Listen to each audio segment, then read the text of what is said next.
What's up, grinders? Welcome back to the channel. So today we're going to be checking out this video right here. It's called What It's Like to Major in Esperanto in China After a Viral Video. Now, I must warn you all, you will hear dogs going off in the background. Neighbors' dogs again, going at it. But anyway, we're going to watch this video together, and basically, I feel like there's a lot I will be able to add to whatever the discussion is that's happening right here, because, well, for one, I fluently speak Esperanto, I'm intermediate in Chinese, I've traveled to China, I've met with Esperanto speakers there, sometimes intentionally, sometimes not so intentionally. I've even been offered jobs there to, using Esperanto. I got offered one job where I'd work for, basically a radio station, and then another job where I'd be basically teaching the language. But anyway, I never took up those jobs because, well, they just don't pay as well as being a programmer. So, let's watch this video together. Good morning, everyone. This video is about a viral news story in China, featuring Esperanto. Before showing the clip, let me provide some background. In China, almost all high school graduates take the National University Entrance Exam.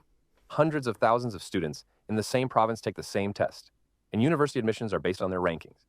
Different majors require different rankings, so students must carefully balance their scores, interests, and career prospects when applying. However, not every student, or even their parents, knows how to make this decision. That's where college consultants come in. One such consultant is a well-known influencer in China. The clip we'll see shows a mother asking him about majoring in Esperanto for her child. Ironically, he had never even heard of Esperanto. 世界语，对，好，世界语，世界语是什么语啊？你这你记错了吧？当然，我跟你说，我看了一下，这个专业只有枣庄学院在招，其他学校都没有。这要是考研的话，这后面工作呀、就业形势，你也帮忙分析分析。你将来你考研肯定不用指望世界语去考研了。这哪是个冷门专业，这是寒门专业，这是啥呀？这是。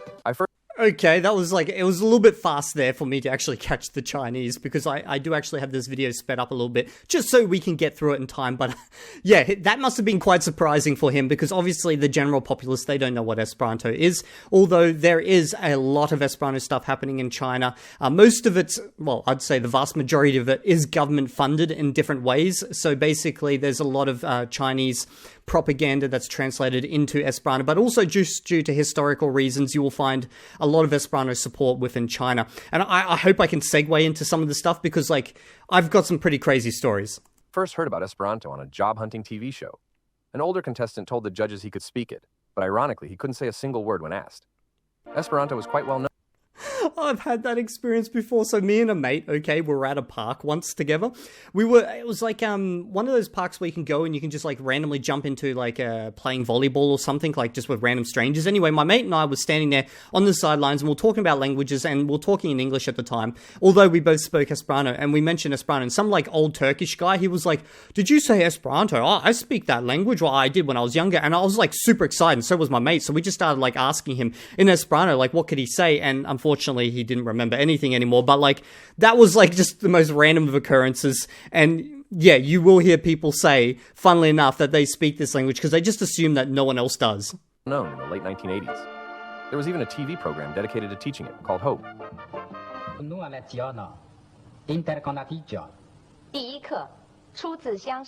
In Chinese, Esperanto was translated as World Common Language, which it isn't. But the name reflected China's strong promotion of the language at the time. The next part of the video shows what it's like to study Esperanto in Zaozhuang, China. Great, this allows me to segue as I was hoping. Okay, so first up, the guy you're seeing on the screen, I've actually met him. I believe he's retired now. Maybe retired a couple of years ago, but I don't know how old this clip is. Anyway, I've met him at the university. This is filmed at his university. I've literally been in that office where they're showing right now in the video. And it's the most random of stories, okay? So my wife and I were traveling between two cities, and I knew there was an Esperanto museum at one of the cities that we were passing through. So I just randomly reached out. I was like, "Hey, is it open today? Can I come by?" And they replied saying, "Yeah, sure." And they gave me the WeChat contact of someone just to let them know when I'd get close. So we decided, okay, we'll go there. And it turned out it was at the local university. So I had to actually pass through, again, my passport details and stuff, because this is what you do in China. So I passed through all the details, and I expected when I rocked up, I'd find some signs, and that would lead me over to some museum or something like that. But you get to the gate at the university, because we're in basically an Uber at the time, and we go through it, and there's this great big circular park driveway type of thing, you do those big drive arounds type of thing. God, my English is failing me. Anyway, on the other end there was two classes. I'm talking, this must have been 15 plus students or something, just all standing there in a row, holding up a big Esperanto flag, as if I was like a fucking diplomat coming in, okay? And it turns out that they just don't very often get like new foreigners coming into this area. So every time a Esperanto-speaking foreigner does come by to check out the local Esperanto stuff, they're very excited about this. So they had the classes lined up, and at the front of the class, they had one of the students with this great big bandana, like across his chest type of thing. And I remember asking my wife, well, like, what does that bandana, no, it's not bandana, like ribbon mean? And she's like, oh, he's like the best student in the school. So basically everyone gets ranked in the school, and then there's the best. And the best gets like this special thing that he wears across his chest. And it turns out he also spoke Esperanto, and very fluently, might I remind you. And also, additionally on top of that, he'd just been accepted into a government position because he'd just graduated. They literally all just graduated like, I think a week or so before this. So he came back on this day with like a bunch of other students just to meet me there. And it was during like the holiday period, so the majority of them weren't there. So this was just like so random that they're all just waiting for me here. And then they took me up to the museum, and the museum's actually quite impressive. It's quite large. There is so many random Esperanto historical like artifacts in there. But the cool thing is it focuses on Esperanto from the perspective of Chinese speaking Esperantists. So basically it looks at the Esperanto history in China and how it's related to their authors and the communist movement and all this type of stuff I just never knew about. But what made it even more cool was the fact that it was all in Chinese. Well, the vast majority, it had Esperanto like signs, but like it was designed for, you know, Chinese speakers who don't speak Esperanto and they just want to learn about Esperanto history and stuff. So my wife and my mother-in-law, who were traveling with me at the time, they've only ever heard about Esperanto from my perspective. So here they're like reading all these signs, seeing about their own history and how it was entwined with Esperanto. And even my wife got excited at one point as she noticed that one of her favorite authors was also a translator to Esperanto and had like translated his own works to Esperanto. My wife was like, oh my God, I did not know that type of thing. So it was a really kind of a cool occurrence. But anyway, this guy was there on site, and I remember him saying that he had retired, but he came back today because he lived in the area because he just wanted to meet up anyway. But there was one other foreigner who was working there. 这个班学生，家长咨询完以后，他就让他的孩子改专业，汉语言文也可以考公务员，法学可以考律师。这样呢，我们有9个学生受他的影响，直接改了专业。一开始有24名同学，现在是15名。说我们在网上发一些我们的课本，平常学习的一些东西，他们有些人就是没见过嘛，他们就说什么世界语，然后对我们我觉得打击挺大的。世语专业比较滑稽的这样一个，就是出了一下圈，让更多的人知道。不是好事，好多人呢，他对世界语不了解，甚至说社会科学都不了解。做豆芽可以赚钱，那么研究种子还要研究吗？那研究。Okay, so I'm not sure if they're going to mention this, okay? You might be sitting there and going, why the hell do we have an Esperanto major in China, okay? Remember how I said that there was a lot of Chinese government support for Esperanto, specifically to help promote Chinese like ideals and stuff internationally? Well, realistically, there is more jobs available for qualified Esperanto speakers than there are actually qualified Esperanto speakers. So trying to like fill those positions, if you're looking for a job and you're learning English in China, there's no guarantee you're going to get a job out of that because there's just not enough positions available for the number of people who've learned English. However, if you get good at Esperanto, you're pretty much guaranteed to get some form of a government job somewhere. So it just blows my mind when I think about it, because here in Australia, it's a complete opposite. No one gives a fuck about Esperanto in the government or in any businesses or anything like that. That's another thing. There is businesses there that are owned by Esperanto supporters and also Esperanto speakers, like very large ones. So there's ways to get in, because in China, there's a lot to do with contacts, basically. And it's a way to kind of get into these things, like break through. So it's like in Australia, there's like no support, but there's lots of Esperanto speakers. And in China, there's lots of support, but not enough Esperanto speakers. 因为种子人他的生活费怎么办？那国家也得给他做研究。他那个极端功利主义会误导别人。Esperanto, a kind of a map. This was the foreigner I was talking about, so I actually met with her there as well. It's an easy language. It is very much structured, very logical, right? It's a language without exceptions. If you want to learn other languages, that will help you so much, because you understand the grammar much better.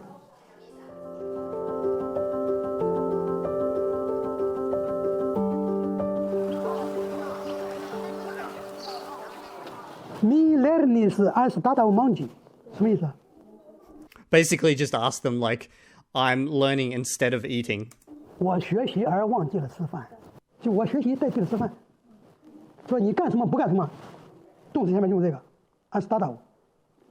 世界语的创始人是柴门霍夫，是个波兰人。他这个出生的地方是个多语种的地方，他就看到这个各个民族啊，因为语言不通而产生好多隔阂、矛盾，甚至是互相残杀。能不能我们大家讲一种语言？他就把好多语言的共通的东西、国际化的词汇拿来造他的语言，目的就解决和平问题。This kind of reminds me of something else that happened with me and my wife. So there was this one day where my wife wanted to go out and not eat one of her friends. I was about to say eat one of her friends. Anyway, to go out and eat with one of her friends. And I was dragged along, as you know, the spouse is always dragged along. And she met at this restaurant with her friend, and her friend dragged their spouse along. And I just kind of sat there, you know, just nodding along because I wasn't too engaged in the conversation. But anyway, at some point, my wife just like randomly says to her friend, and this is the last time she ever did this, by the way. She was like, "Oh yeah, my husband speaks some random like weird language. What is it?" And I'm like, "It's called Esperanto. You know what it is," type of thing. And then, funnily enough, the spouse of the other friend, like his ears pricked up, and this is a Chinese couple as well. And he goes, "Did you say Esperanto?" And I was like, yeah. And he's like, and then he used the Chinese word, 世界语. And I was like, yeah, like, you know about it. And he's like, "Yeah, my grandfather, he's got a collection of Esperanto books." I'm like, "Does he speak Esperanto?" And he's like, "Oh, he does like some type of translation or stuff like that. I think it's like a hobby of his." And I was like, "Oh my God, we're going to be friends," type of thing. But I didn't get to see them again, probably because my wife didn't want to, reintroduce me to them. But it's funny the random times it has happened. There's been so many of these stories because, you know, I've been at it for a while.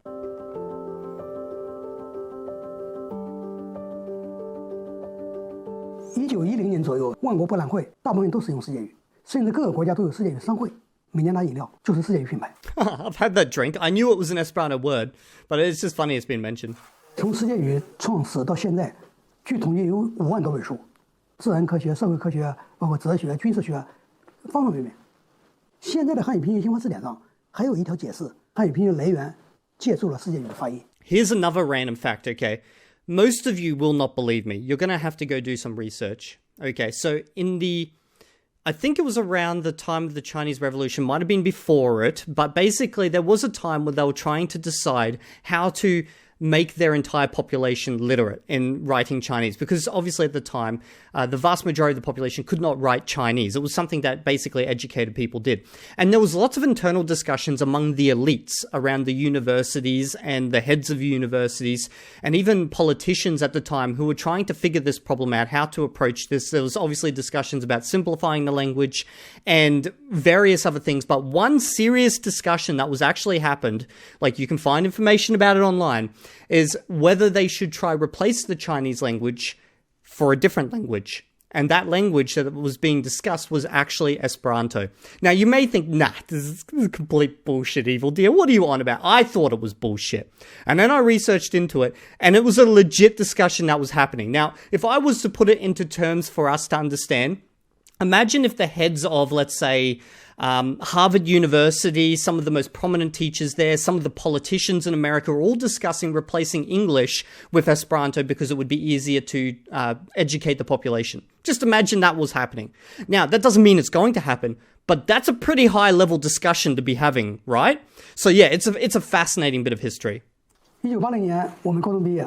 Oh, by the way, this was happening at a time when these types of grand scale like changes in society didn't seem so insane. Just remember, this is like the time when communism was taking over. This is like complete government changes. This is a time when Hebrew was established as a language within Israel type of thing. Like at this time in history, people believed in like super grand scale changes. Nowadays, I think people are actually more, they see big ideas and they're like, no, we can't do that. That's stupid. That's crazy. But back then, people would like, they were trying the most insane ideas you could imagine.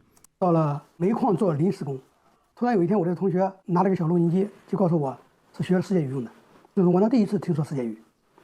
83年学了世界语以后呢，我们就开始成立世界语小组，成立世界语协会筹备组，到了现在这个学校。2001年。Oh, wow, they only started in 2011? I thought this university had been doing it for ages. This is actually one of the places, because he said to me, he's like, if you want a teaching job here, I can get you one. And he was basically saying, take it, you know, because I'm going to retire soon. I won't have those contacts. So do you want, and like, of course, I so wanted to be able to teach there. But at the same time, the pay would be nothing compared to, you know, what I make now as a programmer. 就早上学院就正式开设了世界语的选修课。14年，我呢就带着外国语学院的人，到了中华全国世界语协会，到国际广播电台去调研 Chinese International Radio, that's where I was offered a job as well. 他们的世界语人才使用情况。专职工作人员处理会务啊、国际联络啊，包括做一些出版、新闻采访记者、播音员和翻译。You might be wondering, like, why I was offered so many random jobs, like, over there in China, because at one stage, this YouTube channel was completely in Esperanto, okay? And it was the biggest YouTube channel for just pure Esperanto content. There's a lot of people that don't like the fact that I changed to English, but it is what it is. But at the time, because I had the biggest Esperanto channel, people in different parts of the world were like, hey, you know what? Why don't we work with you, or you come work with us type of thing? You know, like, getting job offers wasn't that crazy of an idea. 他们的人才出现了断层，老人一退休，这个班没人接，开始写上这个专业的立项报告。到了18年，为“一带一路”服务的教育部那一年批了50多个教育中，所以我们呢就批下来了。Oh, wow, that's cool as. So this is all part of the Road and Belt Initiative. 实际上我们这个专业上完了，我们要早上20年，这个班才能接上。Yeah, this is something I've heard, that there's a big discrepancy between professionals, like Esperanto professionals, and the actual talent. So they end up actually hiring a fair few foreigners to come over to China to do Esperanto stuff over there.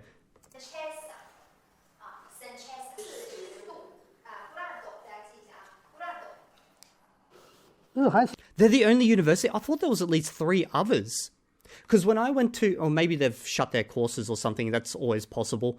But I remember when I was in Beijing and I went to Chinese International Radio, one of the guys there, he was a doctorate in Esperantologio, which is basically the study of Esperanto. And I'm pretty sure I met that guy only like a couple of years after this, based on this, like, 2011. So I don't think he would have studied there. He must have studied somewhere else. 世界语者写的对佐德穆德回忆的文章翻译成中文，你们采用了翻译机器，评语我都写上了。翻译软件可以使用，但是要有纠正的能力。根据现在你们这个水平，恐怕还没有纠正能力，那么就会被翻译软件所误导。翻译软件和数据库背后有好多的懂世界语的科研人员、语言学家，你们要引领翻译软件的发展。You know, I've always had this kind of dream, which I will bring to life one day. Let's say when I've retired or whatever, or if I ever get big enough on YouTube, I can do this as a job, where I would start a separate YouTube channel and literally be an Esperanto, like an Esperanto university, but on YouTube. And I would teach, you know, programming video games fully in Esperanto, like a full course type of thing. And I'll just give it for free, like, because I don't want to make money off that. Like, I just enjoy doing that stuff. I just wish I had more time to do it. But I feel like that would be a great way of helping to promote Esperanto, would just be having like an online free university covering like all sorts of different skill sets. 因为我们枣庄这个小地方，聘请外教是一个难题，好多外教不愿意来，都愿意到北京、上海。我就通过世界语，就发了一些电子邮件，就有外教回信愿意到枣庄来教英语、世界语。Yeah, see, I would so willingly do this if it was just financially viable. This is basically a young man or a young woman's game. You know, you're straight out of university, you know Esperanto, go over to China, you get some great life experience, you'll learn Chinese and you can utilize your Esperanto.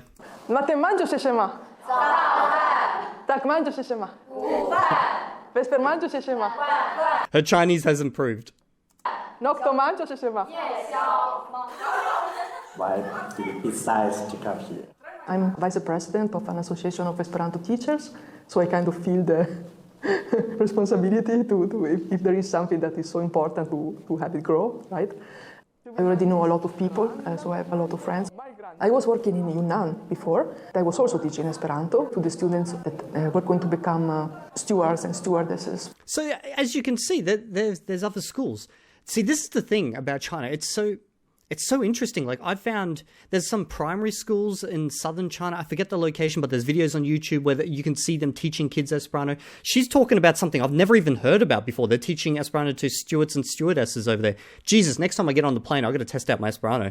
My dad is Italian, and my mom, she's from Italy, but she's of a minority. So for her, German is very, very important. But she couldn't teach me German when I was little because it was my grandmother. Esperanto really is a language that connects cultures, right? It doesn't put one culture up and the other down.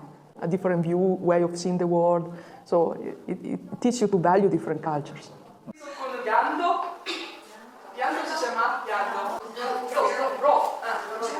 I see that they respond, and that is important.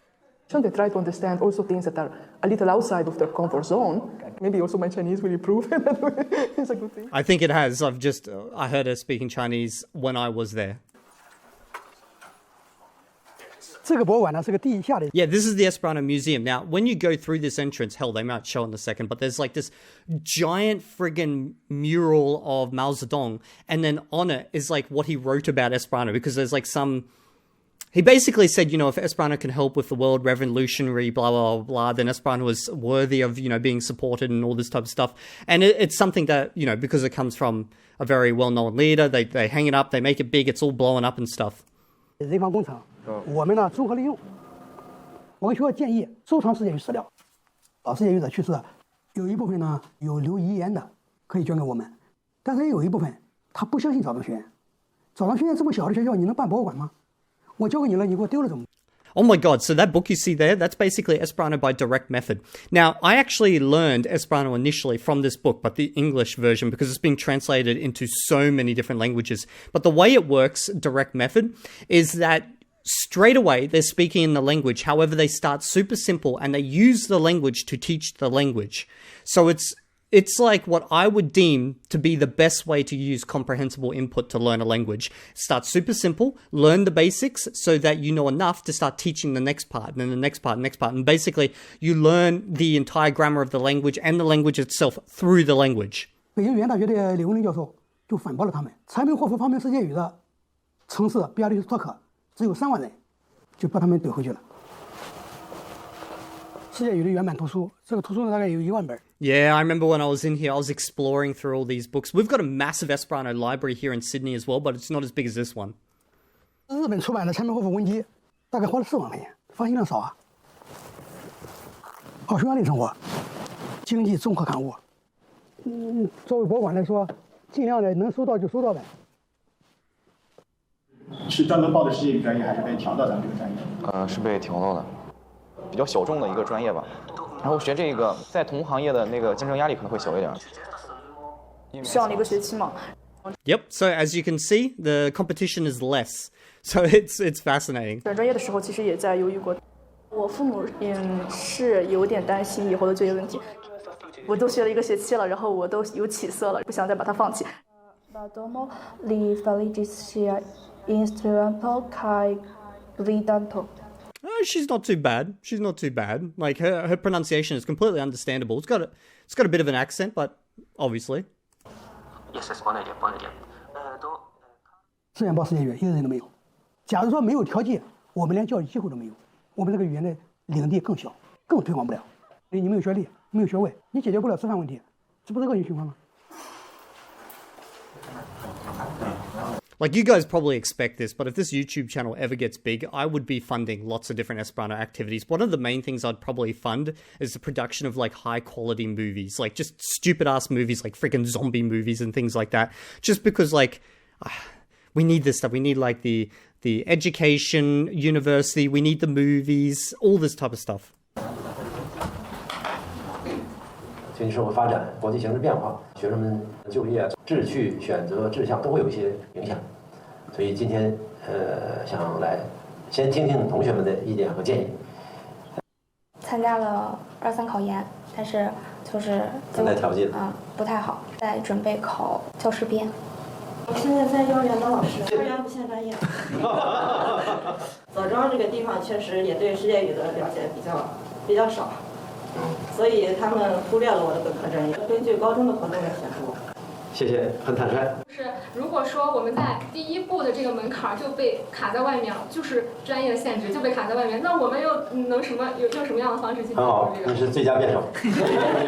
就是在平常的课程的设置是可以再加一些比较新型的，比如说直播带货呀，还有电子商务呀，可以跟。 I 100% agree with what she's saying right there. We do need a lot more modern style courses. Like most of the courses Like the most professional courses that you will find in Esperanto, they happen at universities, I believe in places like Poland and over in Europe, where you will actually study interlinguistics in Esperanto. Like the actual class is taught in Esperanto. So you need to study Esperanto before you go to these classes. But that's kind of a niche field. It's focused more on linguistics and then the use of languages between different countries and communities. But I do feel like we need like e-commerce, programming courses, all this type of stuff. 跟其他的国家的世界语者进行贸易，进行文化的交流。And there is some actual Esperanto business associations. I'm part of a couple of them, and like there is business exchanges that happen and stuff. But a lot of that knowledge is kept to the individual level. It's not really shared. 学生提出来问题也是给我们一个提醒，我们要双学历，前2年学世界语。后2年可以学专业。 Totally. I think that's what they do over in Europe with the interlinguistics course. 这样呢，他的就业渠道就宽了，也把我们世界语种子可以带到各行各业。我们会持续的调研，深入的去研究一些问题，怎么能够把这个世界语专业的学生们的就业空间进一步打开？通过政府的干预，通过政策的干预。低年级的同学，你们也要主动思考。如果你要考研，可能你入学就得准备。同时呢，就业空间也要解放思想。 不一定都是体制内单位，不一定都是编内单位。Okay, so you can see saying, you need to focus your horizons. Don't just focus on government organizations, because getting a government job in China, it's really, really prestigious, pays a lot. It's very stable compared to most other industries. However, he's talking about the fact, you need to reach out into other industries and basically utilize the language there as well. 我们有10个事业单位，10个企业单位，企业单位下面大大小小企业上百个。 不是给大家现成的答案，人生没有现成的答案。Holy shit! They're mentioning Amikumu there. That's an app I co-founded. 现在有好多年轻人在网上学习世界语，他不一定参与活动，你也不一定认识他。最近在德国留学的一个中国的学生，就翻译了好多，出版以后我们才知道，从人数来说，从他的影响力来说，他在走低谷。 从他的研究水平，从他的渗透力，他是一个上升阶段。我明年60岁，我现在吧身体不是太好，工作量有所下降，每周还有2节课，要编印图书、校对书稿。孟子呢，我们已经完稿，接着我们正在校对的是荀子，聘请了外教卓德木教授翻译了庄子、孟子、荀子，但是他有个计划要翻译韩非子，还没动笔他就去世了。我想把这个活拿下来。 我想替他继续翻译。 Okay. It seems like he's worried about the future of Esperanto, obviously there. I understand that with like the influence of English. 我们那个第一期毕业呢，有5个人考上了国内的研究生，另外有6个呢到了波兰密斯凯维奇大学去读与世界语有关的研究生。今天这个外国语学院的郑书记跟我说：“陈老师，世界语的春天来了，我们把世界语特色做好。”这就是我的希望。 I really like the ending of this video. It concludes a story about a language of hope with one person's hope. When was that? Sorry, I just wanted to see when he retired. In 2023. Oh, so I think he was there for 1 more year after I went. Really like the ending of this video. It concludes a story about a language of hope with one person's hope. That's it. Thanks for watching. Comments are welcome. Well, I found that video interesting. I hope you guys learned something from that as well. And I'll see you all in the next video. And if you're not there, well, then you will find me the next time you are in the shower, standing outside your foggy window, smiling in back at you.